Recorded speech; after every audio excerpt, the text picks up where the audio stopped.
10, 9, 8, 7, 6. Pretty sure everybody thinks space is cool to some extent, but there's quite a gap between thinking it's cool and actually trying to like build a rocket. 4, 3, 2, 1.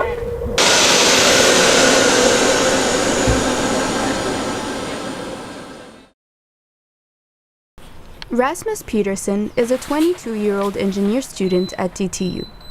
He is also the chairman of the DanStar team, the only Danish student association for rocketry currently designing, developing, and testing its own rocket and rocket engine.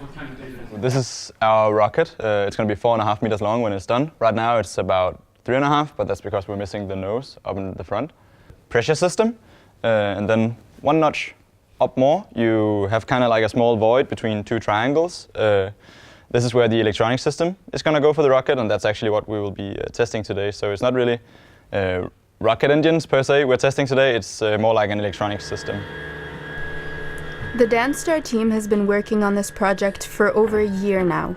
The structure of the team has changed, but the goal remains the same: to send up the first student-built rocket ship up in the Jutlandic atmosphere. 1, 2, 3. Oops. That's fine. Oh. No, the manometer doesn't have a height. We have to tilt it. Today's Hot Fire is an important day for the DanStar team. Rasmus and his colleagues will be performing 6 different tests on the prototype engine. These tests are purely internal, intended for research and rehearsal of the automatic firing system. This means that if today goes as planned, the next step is to bring out the real engine. As the team prepare for their first testings, they need to make sure that everything is well set up and error-free. Can I have a small screwdriver, please? A small screwdriver? Yes, flathead. I think I can speak for everybody that it's quite a commitment to get into a project like this. So that basically means when you're not at classes or when you're not sleeping, then you're in the workshop and trying to build something. This project to me is it's pretty much all I do, I guess. Even like skipping classes. Like school is so down prioritized that you don't even, like you can't even consider school a priority at this point. Mission control til Scout Team 3. Kom ind. 2, 1. Maybe. Time and energy are not the only resources that have been drawn from these students. Money is a big price to pay when building a rocket ship from scratch. This specific project cost approximately 1 million Danish kroner. To achieve their goals, the DanStar team are seeking to get financial support from the ESA, also known as the European Space Agency. The ESA is Europe's gateway to space. 1/4 of their fundings come from the European Union. If we were funded by ESA, not only we would benefit from it, but everyone would benefit from it, like the whole country, the whole EU, because, I mean, we're the first ones in Denmark to do this. We're the first students to actually build a rocket and send it into, the atmosphere. As a student organization, it might be even harder to obtain funding from the ESA. Coming as an outsider, as a company or an organization or even students, saying to ESA, we would like to build a spaceship, we would like to build a launcher, we would like to build a new space station, that's not going to happen. But there might still be light ahead for the students. If the rocket people or the launcher people at DTU wants ESA support to do their project, they could probably contact the education activities or educational activities in ESA and say, we have this project, could you support us?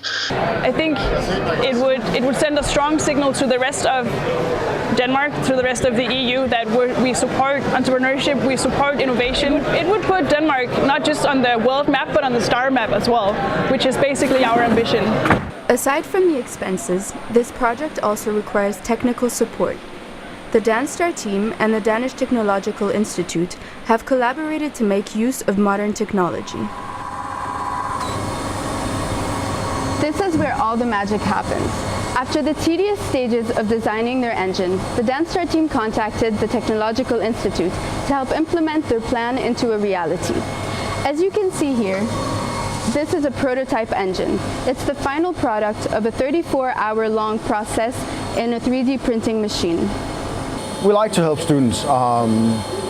We also have interns here. That said, we're not a charity. We usually don't do a lot of sponsorship. So the DanceStar is a special case in this case because they came with a very compelling project. We also do it because we want to showcase the technology. We want to show what is actually possible, what can we do, but also what is overall possible with this technology. This is not a question of what is technically possible, but who is this technically possible to? So this is not NASA building a liquid fuel engine rocket, this is students.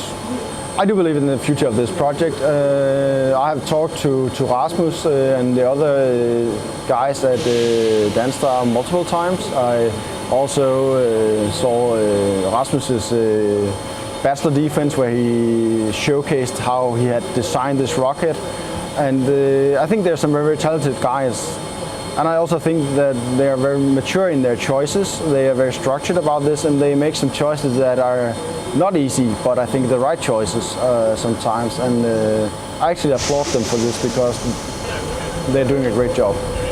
10, 9, 8, 7, 6, 5, 4, 3, 2, 1. What was that?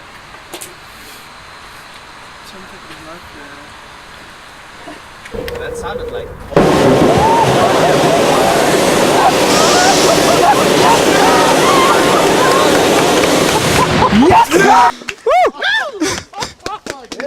Feeling quite nice, and the next step is to do it again. And this time knowing what we should do and what we shouldn't do. The team still has an opportunity to correct their mistakes on the prototype engine. The goal for next year is to take part in the Spaceport America Cup, the world's largest intercollegiate rocket engineering conference and competition. What I'm doing right now is what I want to do. So while, yeah, your vacation to Bali looked super nice, but I'm here shooting off a rocket engine, that's also pretty cool. So in that sense, I don't really feel like I'm missing out on anything. I really enjoy what I do.